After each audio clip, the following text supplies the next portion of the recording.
বাঘাযতীন স্টেশনে একটি কাপড়ের দোকানে সকাল 6টা নাগাদ ভয়ানক অগ্নিকাণ্ড দেখা যায় এবং দেখা যায় যে সম্পূর্ণ কাপড়ের দোকানটি জ্বলতে থাকে। এই ঘটনার জেরে শিয়ালদার দক্ষিণ শাখায় আপ এবং ডাউন লাইনে সরাসরি ট্রেন চলাচল বিপর্যস্ত হয়ে পড়ে।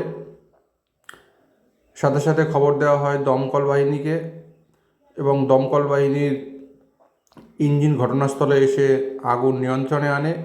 এর জন্যে শিয়ালদার দক্ষিণ শাখায় প্রথম কর্মদিবসের প্রথম দিন সোমবারে বিভিন্ন লাইনে লোকাল ট্রেন দাঁড়িয়ে পড়ে এবং প্রায় আধ ঘন্টার উপরে এই ট্রেন চলাচল সম্পূর্ণ বন্ধ রাখা হয়।